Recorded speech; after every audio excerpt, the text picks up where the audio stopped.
Welcome to Your Future Starts Now, the go-to podcast for extraordinary women who are ready to step into their next chapter with authentic confidence. I'm your host, Gia Lacqua, empowerment coach, motivational speaker, children's book author, and girl mom. Whether you're a corporate powerhouse or an entrepreneur, this show is designed for you. Your Future Starts Now is more than just a podcast. It's a movement towards rewriting the rules of success for high-achieving women. Are you ready to get unstuck and step into your next chapter? If so, you're exactly where you need to be. Your future starts now. Welcome to Your Future Starts Now. I'm your host, Gia Lacqua. I want to thank you for being here. Today, I am thrilled to introduce you to Sandra Kenoff.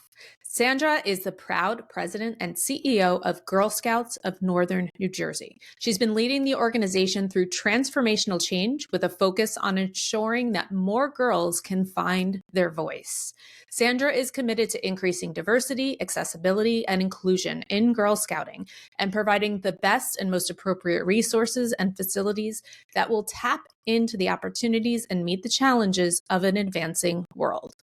She is motivated to help each girl navigate today's modern landscape and achieve their life goals. Sandra, so excited to have you with us today. Welcome to the show. Thank you so much. I'm excited to be here. So, Sandra, before you were CEO, I know you were with Girl Scouts in a different capacity. You were the Chief Development and Communications Officer, but you started your career in marketing and advertising. So, can you share a little bit more about your professional journey and what led you to CEO? Much like women of today, where I started is not where I ended up. It was not a linear path, and that's a great thing. I did start out in advertising. I worked at global ad agencies on major brands, including Dannon Yogurt, Slim Fast Foods, Trident Gum, Campbell's Soup. And I had a career that I loved. It was very fast paced. I was very driven. I had goals of going the distance, wanted to be a CEO of an ad agency. And I was pursuing that. And then I started a family. And that was a big change. And that was at a time in the early 2000s when there was no flexibility. We didn't have a hybrid work environment. My career required a lot of travel. My husband traveled a lot, and we made the decision that I would make a change and I would be home with my young daughters.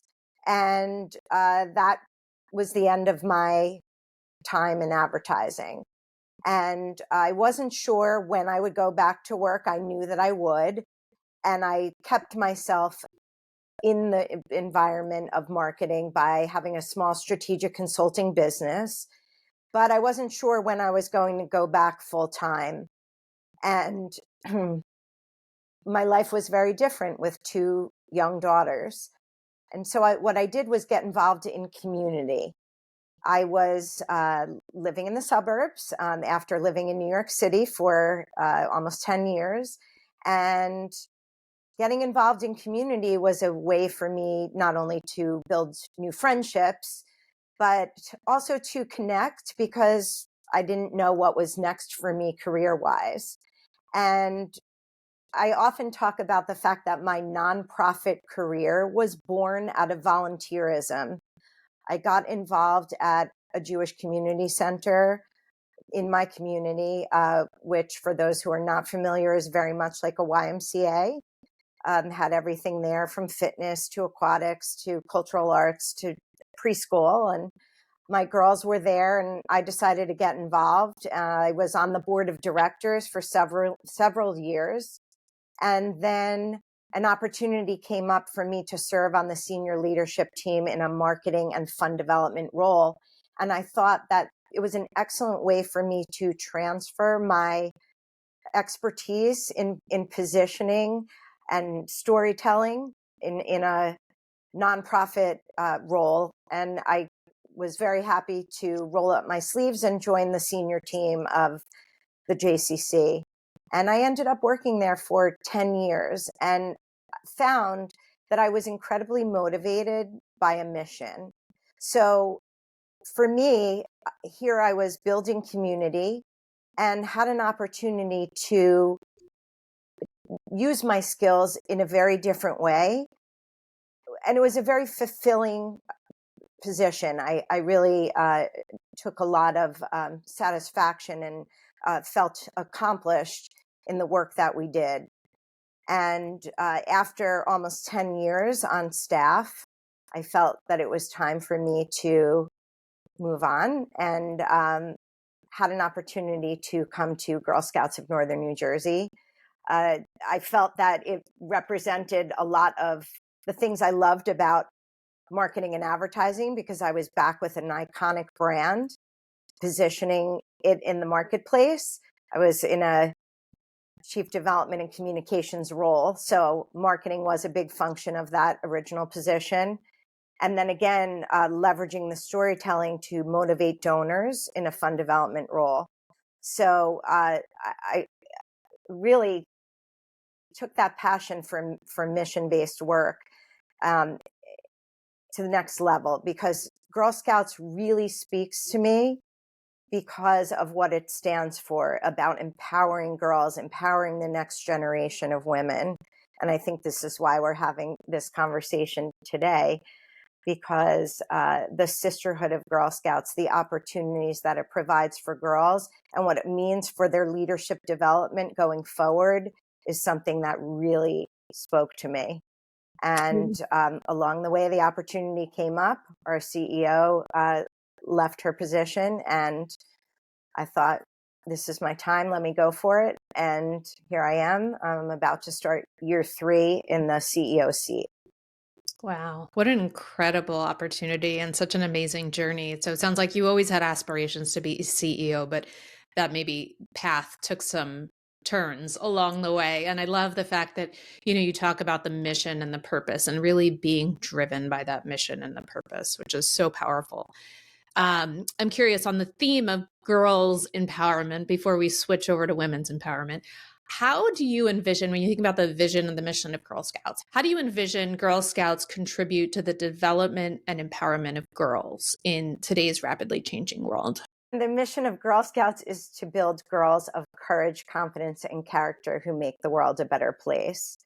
And from the earliest time in Girl Scouts, it's about promoting a sisterhood and learning how to work with other girls in an environment that values mentorship and diversity.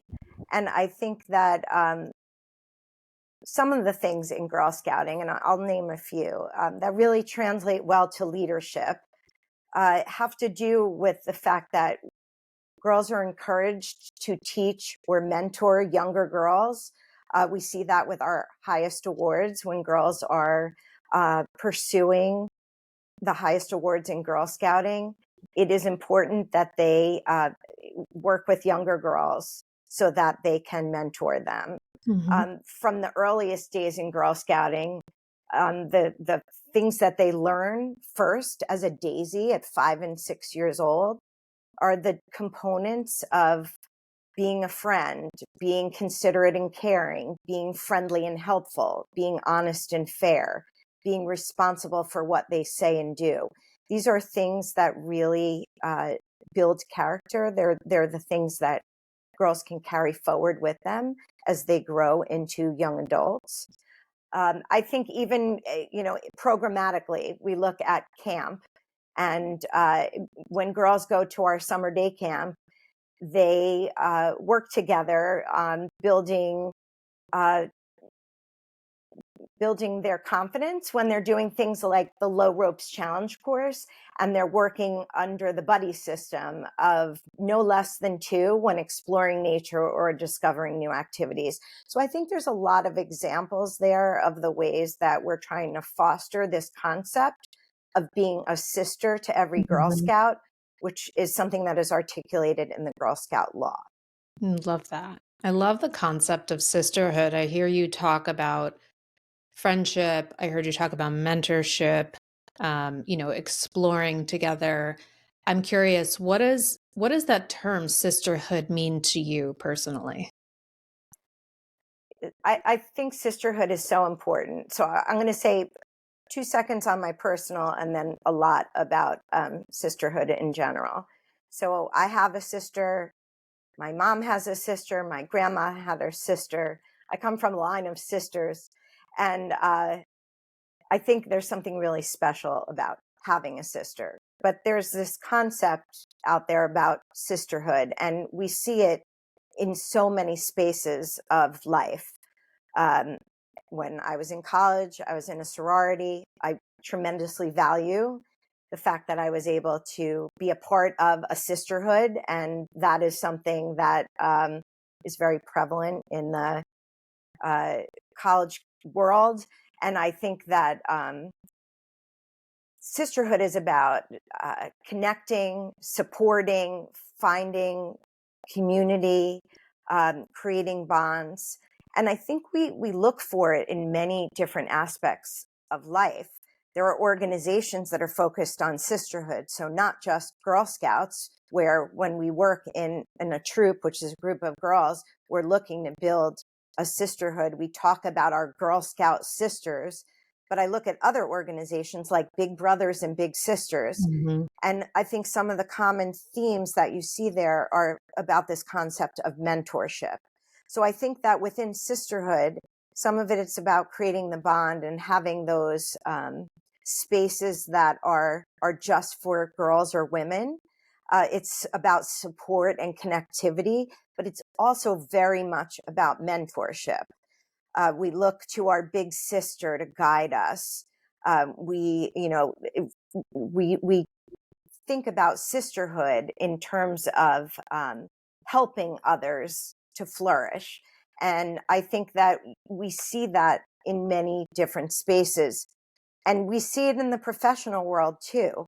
Building a sisterhood can be a key driver to success. And it's something I believe in very strongly, which is why I think that we're always, we hold near and dear this concept of sisterhood. Yeah, it's such an interesting concept, and I love to reflect on how it's evolved over time. I think to your point, there's always been a lot of value in sisterhood and having these groups that support girls and women.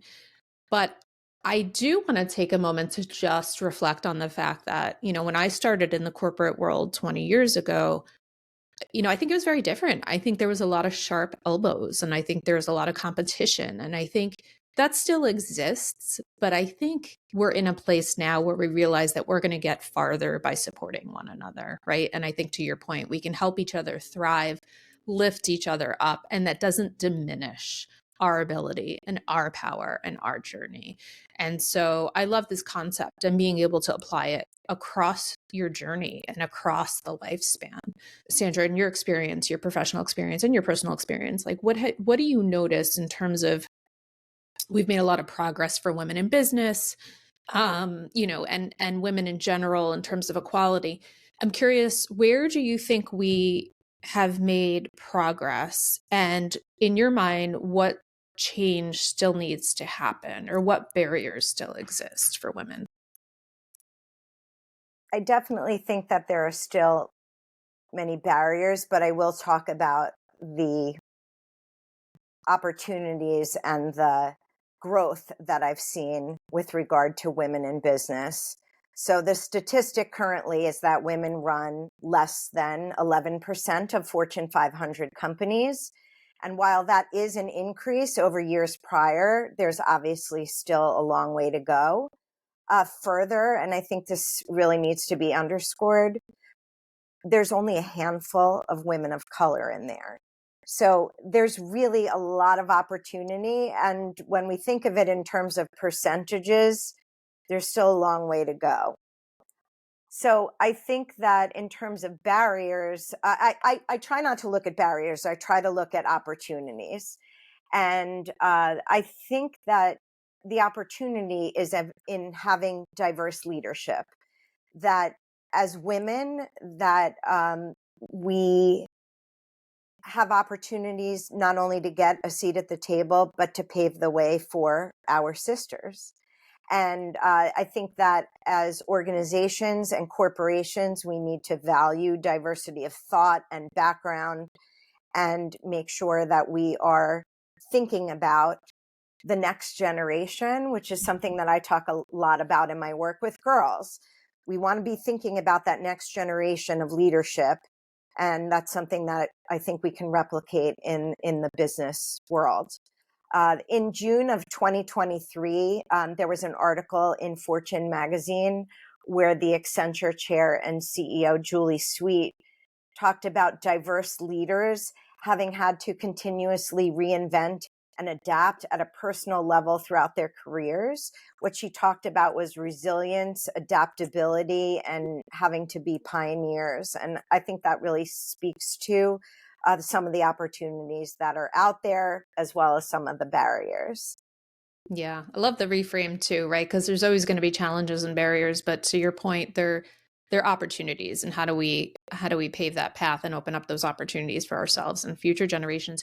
I think it's a great point, right? So a lot of our listeners are high achieving women, working moms, and I think as you experienced in your career, women are faced with the pressure of doing it all, right? And the expectations that are placed on women are tremendous, and pressure to excel in our careers, raise children, manage households, right? And participate in every aspect of life. It can be really overwhelming. I'm curious from your experience, what has helped you manage through some of that overwhelm?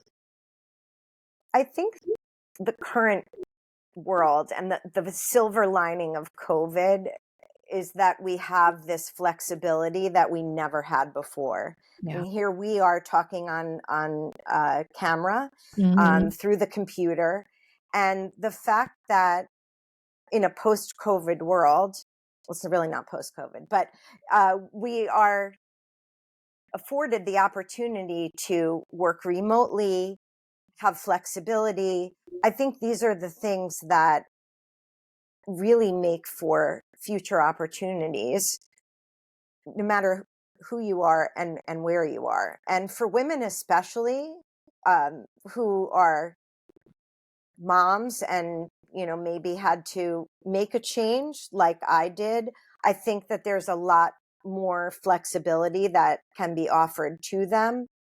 And I think it reframes the way that we can engage a workforce. And so I know even in our work at Girl Scouts, we've thought through what is the right mix. I value in person work, but I very much value being home. I'm home today. And I think that's a great thing in being able to accomplish what I need to do from my home office. But I want to make sure that there are opportunities to connect in where we need to. But I think when you look at opportunities for women, they can be incredibly flexible. They don't even have to have jobs that are in their local areas anymore. And I think that is really, I think, the game changer on how we can work with a diverse workforce going forward. Hmm. Love that. So taking advantage of the opportunities and the technology that we have nowadays in the hybrid working environment when you can is an important one. Now, Sandra, as you reflect on your 2 years in your CEO role so far, and I know you talked about some statistics, what recommendations or advice do you have for other women who are striving to get to the C-suite, and really feel sometimes defeated and overwhelmed? And I'm curious, any advice that you would give them? Yeah, I have several pieces of advice. First is, I think you need to find your sisterhood. You need to tap into a network. It's so important. Whether it's just an interest or finding specific communities that can help you navigate your next chapter, that's really important. Again, for me, when I reflect on my career, I mentioned that my nonprofit career was born out of volunteerism. I was not necessarily thinking that I was going back to work in a specific area, I Mm-hmm. had assumed that I would go back to advertising at some point, but because of the network that I built in my local community and an opportunity that came up, my career took a different turn. With others is super important, and I want to underscore the importance of connecting with women, because I really do believe in this power of sisterhood, and I think that's an important aspect of things. My second piece of advice would be to find a mentor. I think that speaking to somebody, working with somebody who can guide you or who you can learn from can be incredibly helpful. In today's world, we value diversity of thought, and somebody who maybe was an accountant could be an excellent nonprofit leader. It's a matter of how are they navigating their future? What are they able to connect into? Where are their opportunities? I do very much believe that learning from others can be incredibly helpful. Another thing that I would speak to is being open to learning. Mm-hmm. So I always talk about I'm an avid tennis player, and Mm-hmm. I very much believe that leadership is like my tennis game, and I can always use a coach. So I am working with an executive coach, and that's really helpful to me as I continue to grow in my career and work towards goals that are shared and articulated, but I want to make sure that I am continuing to evolve so that I can be the best leader that I can be for others, and to inspire growth and make sure that we have alignment so that we can do what we need to do so more girls can benefit from the work that we're doing in Girl Scouting. Mm-hmm. Yeah. Great advice. So I heard first thing you talked about was kind of that sisterhood in the community. And it's such a great point, making sure you're surrounding yourself with the right people, right? Who are going to help lift you up.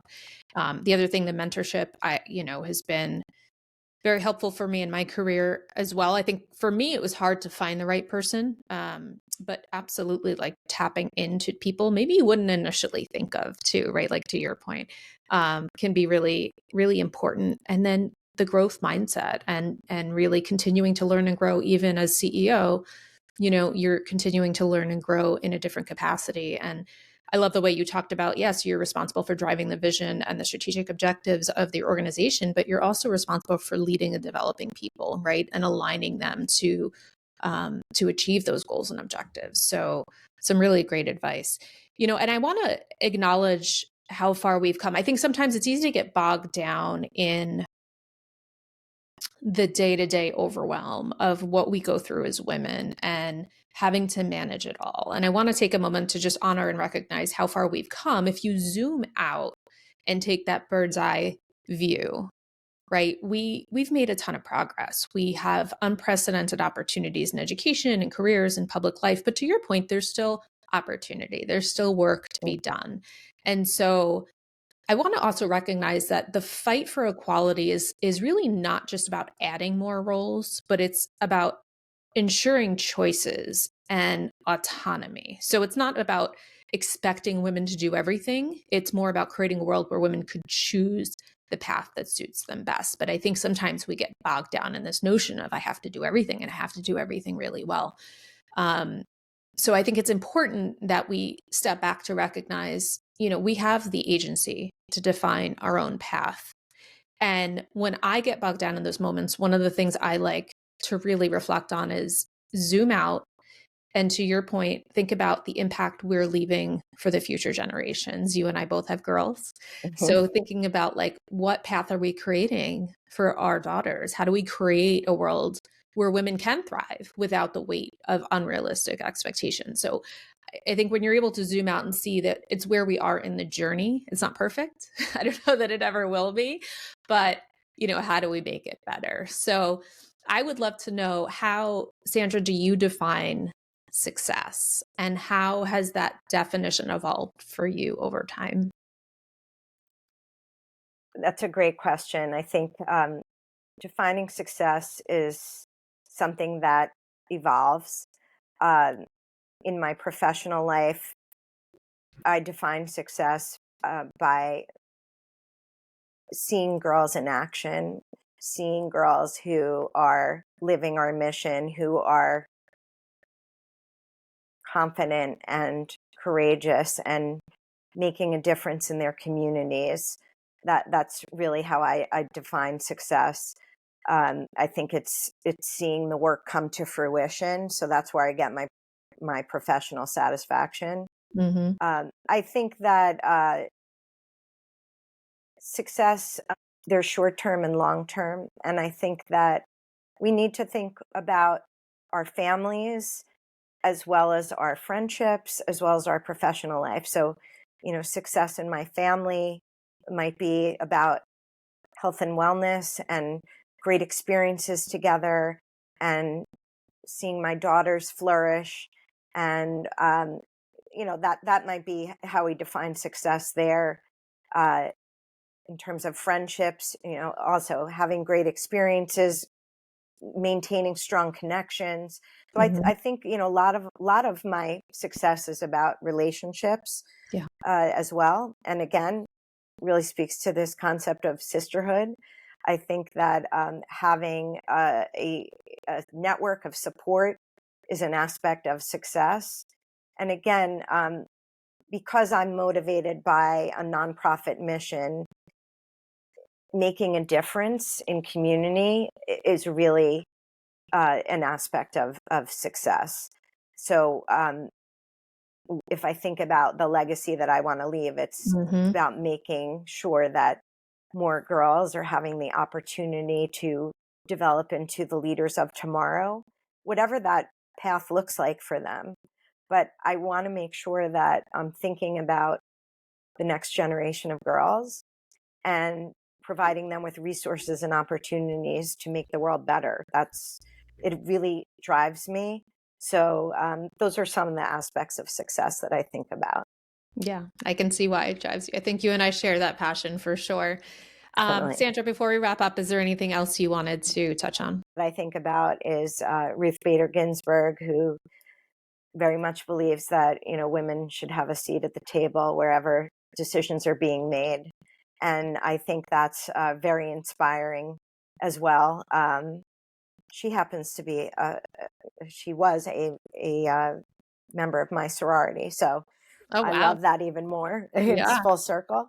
But I think that's another great quote, speaking to the need for sisterhood and for Yeah. women to support each other. Incredible. Incredible insights. Sandra, I want to thank you for being here, sharing your insights and expertise. And, on behalf of the girls of Northern New Jersey, and personally, I want to thank you for the work that you're doing in paving the way for the next generation. How can our listeners connect with you? Well, thank you so much. I really appreciate the opportunity. And I know we do some really inspirational and great work together. So thank you for your leadership and for your girls that are doing great things in their Girl Scouting journey. To connect with me, you can visit our website, which is Girl Scouts of Northern New Jersey. It's gsnnj.org. And connect with me on LinkedIn at Sandra Kenoff. Perfect. And we know that money can't buy happiness, but it can buy you Girl Scout cookies. And that's kind of the same thing. So I want to make sure that you're going out there and supporting your young female entrepreneurs, especially during cookie season. And if you need a cookie dealer, please reach out. You can visit my website at gialacqua.com. And of course, reach out to me on Instagram at gialacqua with thoughts, feedback, comments, and questions that you have. This is Gia signing off with gratitude for your time and energy. Our mic drops, but the movement continues. Until next time, your next chapter is waiting. Take care. That concludes another empowering episode of Your Future Starts Now. Before we wrap up, I want to thank this incredible community of high-achieving women. Your energy, resilience, and commitment to growth are the driving force behind what we do. If you enjoyed today's episode, please rate it, leave a review, and don't forget to subscribe so you never miss an episode. Your feedback fuels our mission to empower high-achieving women just like you. And of course, share your future starts now with the extraordinary women in your life who are also on a journey of healing and empowerment. Connect with us on social media, share your thoughts, let us know what topics you'd like to explore in future episodes. Stay connected on Instagram @GiaLacqua. I encourage you to carry the energy of this conversation into your day and keep on supporting the incredible women around you. Until next time, remember, your next chapter is waiting.